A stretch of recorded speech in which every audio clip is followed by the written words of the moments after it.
Hey folks, Zach Osterman here. I'm Insider Indianapolis Star. He's Mike Niziolek, Bloomington Herald Times. This is Mind Your Banners for Thursday, January 18th, Thursday evening, January 18th. We are all anxiously waiting to find out if our children will be going to school tomorrow, Mike, or if we will be getting the anywhere from like a half an inch to possibly apocalyptic snow that it seems like the forecast can't decide what exactly we're waiting on. Indiana, I would imagine at this point, is already in Madison, scheduled to face Wisconsin on Friday night. You'll be there. I'll be watching from home, wishing that I was eating cheese curds and beer cheese soup at the old fashioned. But here to talk, I guess, primarily about sort of Purdue leading into Wisconsin, and I guess as much as anything else, just sort of like a state of things after Indiana loses 87-66 at home to Purdue. I think it's fair to say it feels like the sort of loss that ought to make you sort of stop and take stock if you're Indiana, of just where you are and where things are going. And so we've had 48 hours or so to process everything that kind of went wrong for Indiana. What are the things that you still sort of pull out of that game besides the obvious of Zach Edey or Fletcher Loyer, just things that maybe surprised you or jumped out at you at sort of a second glance, things that just kind of maybe tell a certain story to you about that game? Well, one, I think they have an Xavier Johnson problem in terms of they've got to figure out what direction they're going to go. I don't think you could have him continue continue having him play the way he's playing and win basketball games. Two, the team still seems like there's no identity to this team. And it felt like Mike Woodson wanted to use the non-conference portion of the schedule to figure that out.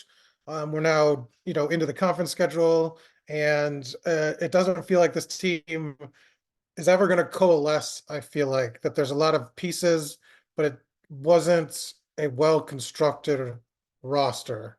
And I think that shows every time they play tough competition or teams that are more well-balanced, more well-rounded.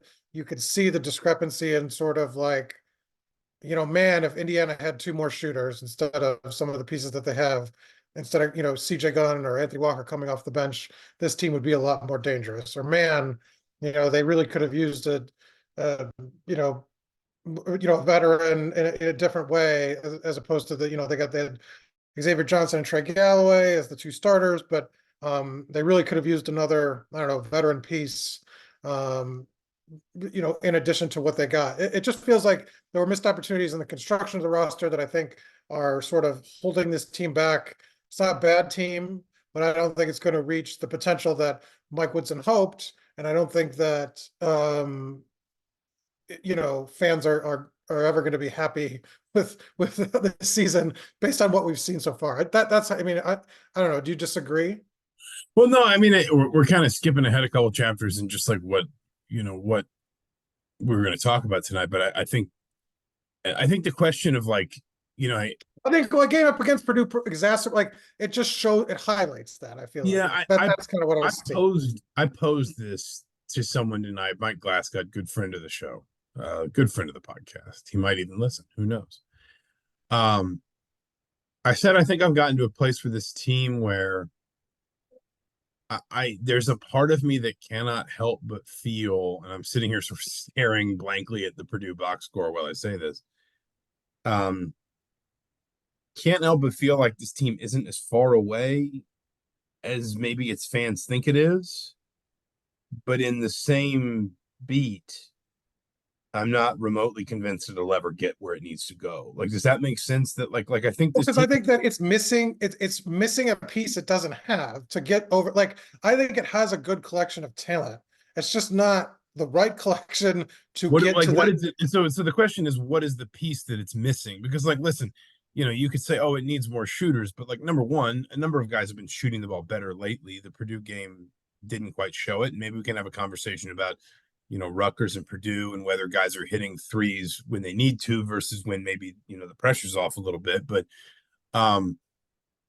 you can have a guy that hits 40% of his threes that's an absolute zero on defense and doesn't rebound. And I don't know that it makes this team like head and shoulders. Like what is the thing that takes this team up a level? Because basically, like my kind of argument when I was talking to Glass was I think that there are as many signs as there have been at any point in the season that Mackenzie Mbako is starting to figure it out. He's really good against Minnesota. I thought he was really good against Purdue, and actually, basically, you saw him for 25 minutes. He had the foul trouble. Mike Woodson said afterward, which is not like him to just kind of sort of openly question his own decisions in publicly. He said afterward he probably should have brought Mbako back in. I think he played nearly all of the second half, if not all of it. Mbako did. And I think you saw in Mbako's performance, too late, why Purdue was afraid of him and why he was probably Purdue's number one fear going into this game, and B, why, as it feels like he is starting to work out how to be, an approximation of the player we thought Indiana was signing when he was a top 10 recruit. He was signed to go to Duke. He was an All-American this. He was an All-American that. He was an NBA prospect and on and on. As Mbako sort of begins to more fully form into that sort of player, I feel like that could be what Indiana's missing, in the sense that he can hit threes. He's a potential 3-level scorer. I think he's more of a problem than anybody else on this team that isn't already just an out and out front court player in terms of getting fouled. Xavier Johnson's got a higher free throw rate among guys if we're talking about guys that play a lot of minutes. But obviously Johnson is kind of, it got issues unto himself, as you talked about, and we may come on to discuss. The 3-point shot has very much come around. He started the season 1 of 13. Since then, he's shooting like 39%. In Big Ten play alone, he's 12 of 26, which is 46.2%. And that's across 7 games. So, that's a pretty good number. That's more than that's what, that's pushing 4 threes a game. That's a good number. I just think, what I said was, I think this team is closer to realizing some measure of its potential than I think its fans think it is at this moment. And I understand why they're frustrated with it. Don't get me wrong. I'm just also not completely sure this team is ever going to get there. And if it is, to me, it's Mbako that makes that happen, because he's the one player on this team. When you talk about, who changes the dynamic, or who's a bucket getter, or who's this or who's that, Mbako, I think, is the one player on this team between now and the end of the season that genuinely strikes fear into whoever is putting together the opposing scout for Indiana. Whoever on Wisconsin staff, Illinois staff, Iowa staff, Penn State staff, whoever. When they're looking at Indiana, Mbako is the one player that I think the majority of the league is going to look at and say, if he turns it on, we don't really have the tools to handle that. And that's why I don't know if you saw Matt Painter's content. He said, he was a different player from the first 5 games to the last 5 games that they watched him. And that he said, and I think it's probably true, he's going to be really good next year if he comes back. But I mean, I think it's still going to take time. I don't know that throwing more pressure, and Mike Woodson's been very protective of him thus far of the season, to say it's on, he can't say it's on his shoulders, because he doesn't want to put that sort of expectations on him. I get what you're saying, that it probably is on his shoulders, like their upside is his upside. But at the same time, I think that the team is hindered by the fact that, and this is tied to the Xavier Johnson discussion, Gabe Cupps, teams don't respect his offense. And it's really been 4-on-5 on, the defense. With Gabe Cupps in and playing so many minutes, they're really doubling Malik Renew. Kel'el Wares, they've sort of, solved his problem a little bit in the last couple of games in terms of offensively.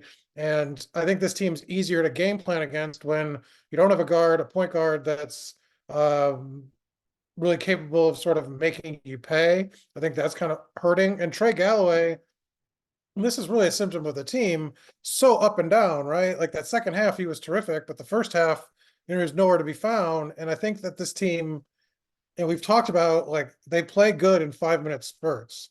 And how do you figure that out? Like how do you you know, not even play 40 minutes, but play like a full half. You know, it's like they played good that first 5 to 7 minutes in the second half of Purdue. And then obviously the first half was terrible. The back end of the second half was okay. But like, is it just a symptom of being young? Is it a symptom of not not gelling as a roster? Like I don't know what the solution is I mean, there, but that I think those things do all kind of go, hand hand in in hand. hand. I mean, I thought about, I have thought about, kind of in the last couple of days, just like digesting the Purdue game, writing about it, picking apart different elements of it. Like I've thought about some of the Purdue games of the last 2 years, when obviously Mike Woodson started his career 3-1 against Purdue, and there's the Purdue game that Indiana wins in January 2022 in Bloomington. That Purdue team is 15-2. I forget what they were ranked. Actually, I was on paternity leave because Eamon had just been born, but Trace Jackson Davis only plays 11 minutes in that game because um, he's in foul trouble. He finishes the 4 fouls. Very uncommon for Jackson Davis. He didn't get in foul trouble a lot, but Edie and Purdue and just in general kind of got him in foul trouble that night. And yet Indiana led by 11 late in the first half of that game. You go to the Purdue game last season, um, the one where everybody kind of remembers it for um, uh, oh Lord help me, Jalen Hood going crazy, and he scored 38 points or 35 points, and on and on. Purdue led for most of that first half. If you look at I think their biggest lead was 17-10, but if you look at the win expectancy graph on KenPom, like I think Indiana's win expectancy was never higher than like 21.3% in the first half. Purdue was in control of that game for a long stretch. And, basically Indiana just kind of pulled it, just like stuck together basically. And when you say stuff like that, you think, oh well, this team doesn't stick together. They don't like each other. There's no chemistry. They're all a bunch of individuals. Well, no, but it's different when it's Trace Jackson Davis and it's Race Thompson who've played 10,000 basketball minutes together, and it's Miller Kopp who. I know people I don't know if people rolled their eyes at this statistic or not, but when like he became like basically the most he played the most games of any Big Ten player ever last year because he had the fifth year. Like experience keeps you together in those moments, and experience both individually and also experience as a collective. And this team can have all the chemistry in the world. These guys do broadly seem to like each other. They seem to stick up for one another. When there's multiple guys on this team, when there's one of those like random like post foul scraps or somebody's in somebody's face, there's multiple guys who will stick their nose in and separate it and stand up for their teammate, whatever. But they just haven't played a lot of basketball together, and it does feel like they And come I on. think the part that's missing, you don't see it the leader necessarily like a guy bringing the team together to sort of fight through that first half of that Purdue. It sort of quietly faded away a little bit and didn't have Yeah. that sort of that guy to kind of to rally the team together a little bit. And I think that's where it's missing. And I think that speaks to your point that they don't have that. They got Trey, they got Xavier, but Xavier's on the bench right now, and not really sort of playing well enough to do that. Trey, I think, does it through his, he ignited the team through his play in the second half. But I'm not sure they have like the presence on the court to be like, look, guys, we got to settle down. Or, look, guys, we need this basket. You haven't seen that as much, I think, this year in tough situations. And I mean that is reminiscent a little bit to me of I think I've referenced the season the year before, the 2013-14 season Indiana had, where they lost 7 players off the team that won the Big Ten the year before, including two lottery picks and 3 seniors. I mean, if you look, I'm looking at their KenPom page right now. Their top 8 players, sophomore, freshman, sophomore. Will he was a senior, freshman, sophomore.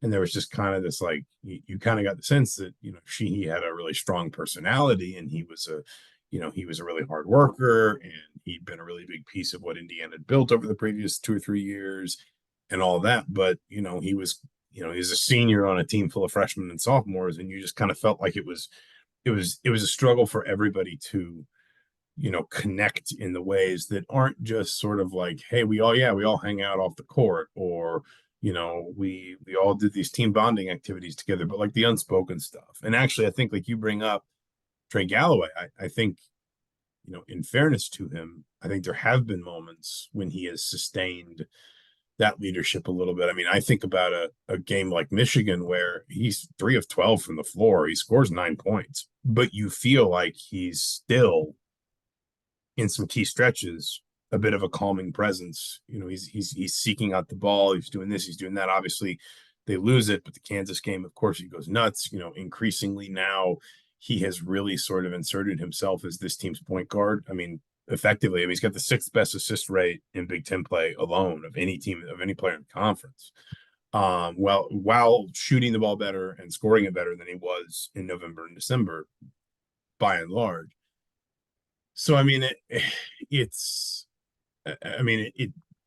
it's tough, and again, I think the other reason it's tough is because it does feel like they're not that far away, but it's more almost to me like it's like they're 5% of 8 different qualities away, rather than being 25-30% of like 2 qualities away, where it's like you don't have a point guard, or you just flatly can't rebound the ball, or some Indiana teams we've seen in the past that like just literally can't shoot. Like I've covered an Indiana team that shot 31% from 3, where it's just like no one can shoot.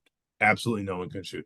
This team's shooting 33.7%, which is basically middle of the road from 3. That's 161st nationally. They still have the volume problem, but they're shooting 36.6% in Big Ten play. Like the 3-point line is not a disaster for them. They could stand to use it more and stop taking long twos. But like it schematically, sure, they could use another shooter. Everyone could.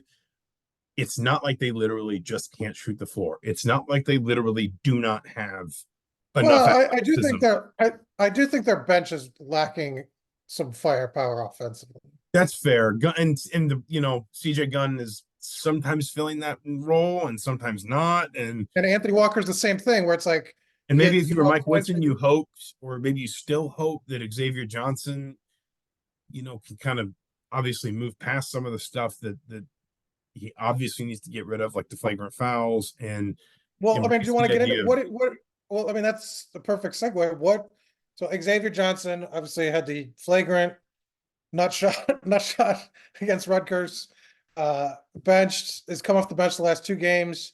He gets another flagrant foul that was an obvious just two-handed shove at Zach Edey off the ball. No sort of particular reason. What if you're Mike Woodson? What would you do, and what do you think he'll do? Yeah, I mean, it's hard. You've got to. I think that the first thing you've got to do is, and this sounds weird, but like, most guys don't play 6 years in college, and like that's something that kind of sticks out to me about Xavier Johnson and some other guys too. Is not on this team, but just in general. Like we have this wave of 5th and 6th year guys that shouldn't be in school, but they have the COVID year, and with NIL, it is financially lucrative for them to be playing it, and so whatever. I think the first thing you probably have to do is really just kind of like have a very frank conversation with Xavier Johnson, just to like, what do you want out of, ultimately you've got, effectively Xavier Johnson is promised 14 more basketball games at the college level. And yeah, he'll probably have a professional future somewhere. Obviously a component of that conversation with Mike Woodson is probably like, well, where do you want that to be? Because there have been times in your career when you've looked for all the world like the kind of point guard that some NBA teams would love to stash on their G League roster and develop a little bit and see if they can't, refine your shot and turn you into something defensively. And then maybe you can get a cup of coffee in the NBA, and then you never know what happens. But this version of your game is obviously not going to play anywhere near the professional level in the United States anyway. Of course, Europe is always an option and things like that. But I think there's, that's kind of specific. I think the conversation, if I'm Mike Woodson, and I'm loath to just like put myself in somebody else's shoes and just say, oh, well, what someone should do is this, or someone should say is No, I this. meant more, what would you But do? I mean, What, I think like I would just kind of sit him down and have a pretty big picture conversation and just say, like, listen, you know, um, I know this is new for you. There's never been a point in your career when you've been less involved. And but you're you saying didn't keep, expect to be here, I mean, but by Johnson's own account, he said, I thought I was done after last year. And even the injury didn't necessarily immediately change his mind. Like even immediately post injury, he wasn't like, sure, okay, I definitely want to, come back for a sixth year. I want to pursue a sixth year. I think the first thing I would basically ask him is like, what do you want out of these last, two, if you can be part of us turning this thing around 2.5, months but do to you think, do three you think quarters he'll months or whatever. keep coming off I mean, like practically speaking, more, I have more, I mean, I get what I you're don't think saying. you And can. I don't think you can put him back in the starting lineup until he earns it. I mean, I don't. I think you. I think any coach would tell you that. You know, he goes to the bench. He starts the Rutgers game. He plays 23 minutes. He's thrown. He gets when he's ejected. He has 2 points. He's 1 of 4 from the floor with a rebound, 2 assists, and 5 turnovers. The next 2 games after that, he is 0 of 7 from the floor with 2 free throws, 3 rebounds, an assist, 4 turnovers, a block, 3 steals, 4 fouls, and another flagrant. I mean, I think as a coach, you feel like you lose the authority or the respect or whatever with the rest of your group if you just say, yes, that's good enough for you to go back into the starting lineup, especially when I recognize, as you say, Gabe Cupps has, struggled a bit in his offensive game. And actually, I would kind of point to, I mean, his turnover rate's not great. And he's clearly got to kind of find ways to impact the game beyond just scoring. But like, Cupps has worked hard for you. Cupps has given you some strong yeah, it defensive. was never a question of, There's no. and his There's, defensive effort is as good as anybody on the team. So I mean, like yeah. I get that Um. part of it. So It's not saying I he's just not I think I deserving first of of all, the like, job. I think you say, like, I recognize this isn't where you wanted to be in terms of coming off the bench halfway through your sixth year of college. You didn't think was ever part of your future, but you are at the moment. And what do you want out of that? Because, like, in the same way that, I think Mackenzie Mbako is a certain key to, sorry, that's my, is a certain key to, this team finding a level of, sort of like another gear offensively, another gear athletically. I think Xavier Johnson, you know, especially if you can get him to embrace this bench role, and you can still play him tons of minutes. That's the other thing you can tell him is you can still play him tons of minutes off the bench. You can still, sorry, I'm getting a telemarketer call. This is driving me nuts. You can still play him, plenty of minutes off the bench, and he can still get, especially on a team where your bench is already, fairly thin. He can get, 28, 30 minutes, no real trouble off the bench, depending on the patterns of your substitutions. But I just think you need to have that conversation with him and say, like, what do you want? Like, what, because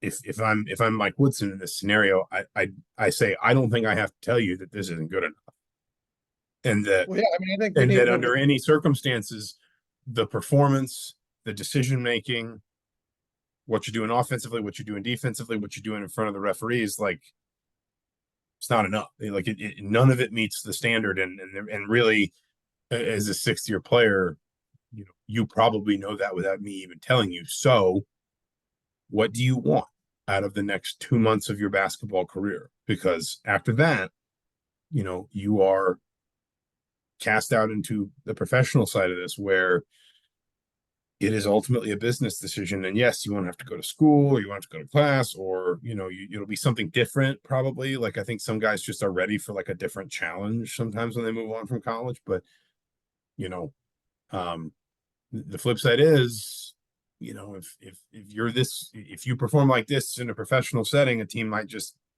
drop you. So I think there's just I think there's a frank conversation to be had to just say, like, what do you want? And can we marry that to what the team needs, essentially, Well, for and there the needs to be some urgency, right? Like he can't, Mike Woodson can't afford two more games like that from Xavier Johnson and just give points away when he's on the floor. And I think it's a sort of a pivotal decision. He is a 6 year player and he's a captain, co-captain. And so I think there's some urgency on both sides to sort of say, Xavier's got to not just be there, but he's got to, contribute and show some urgency, show some fire. And it's ironic that like the day, like 2 days, it was after the Ohio State game where he looked really, really good and had those quotes where he's like, I gotta, not having a turnover in that game was like a badge of honor. Like this is the games I gotta have from now on out.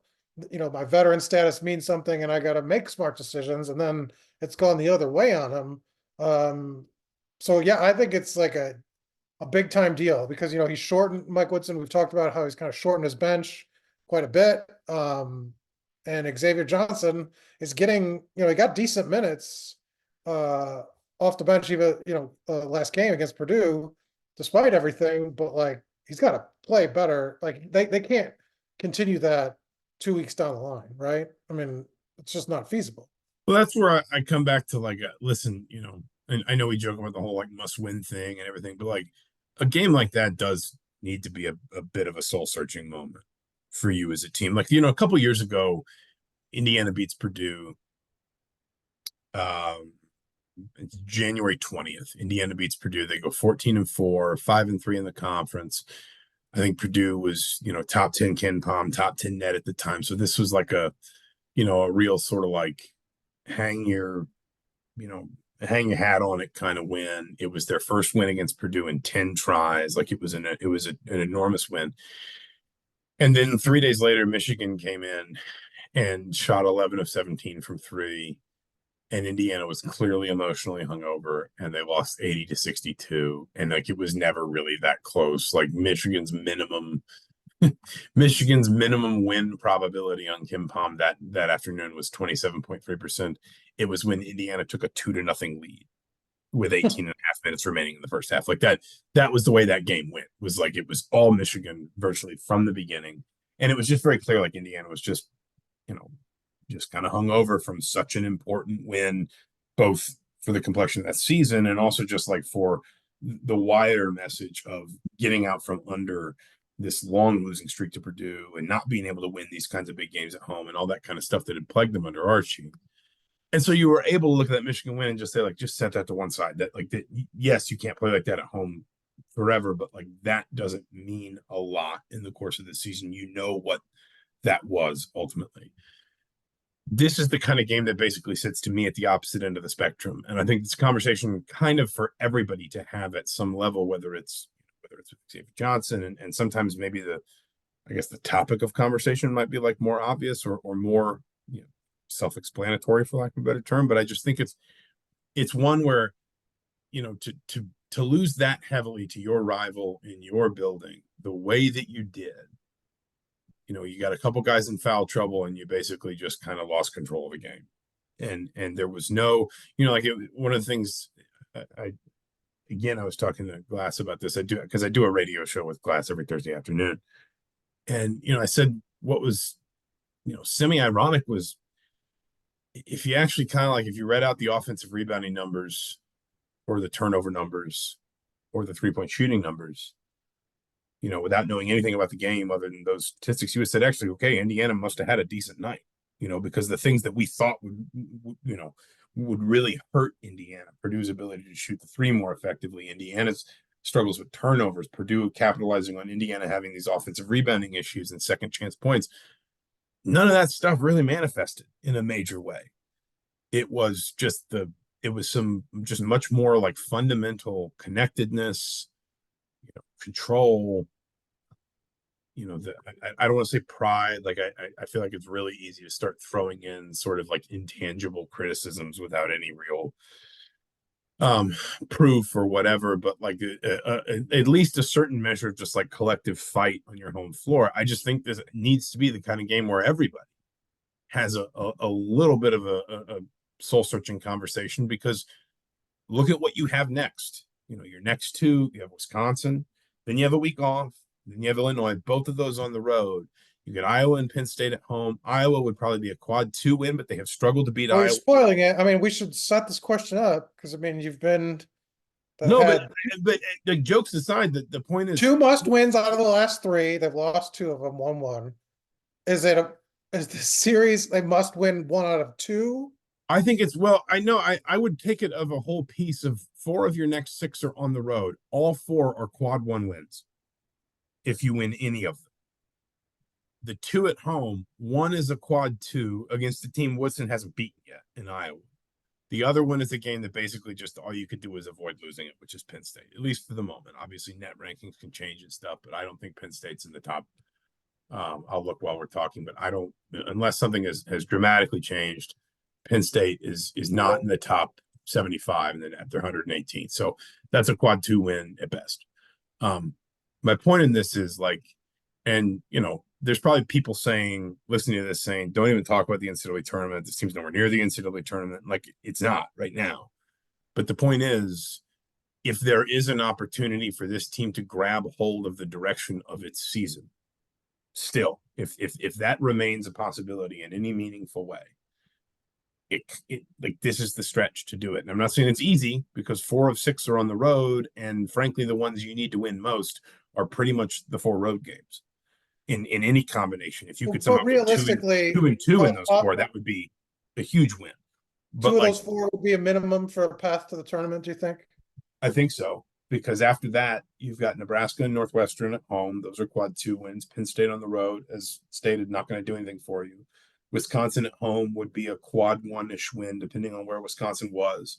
Maryland and Minnesota, I don't think either one of them is in the top 75 right now. In the let's see, Michigan, Rutgers, Minnesota. No, Minnesota and Maryland are in the mid low 90s or mid high 90s in the net. So neither of those road wins do anything for you. And so then you get to a situation where the only team you've beaten on the road is Michigan, a team that's also in the 90s right now, or maybe they're I guess Michigan is literally 90th in the net right now. And B, you just don't have enough quality. And like, I think it's and as we have learned, not that we have learned, we should know this, everyone should know this. Indiana learned it sort of like the semi hard way, I guess, a couple years ago when they went to the Big Ten tournament. They came back and beat Michigan, they beat Illinois, they took Iowa all the way to the wire.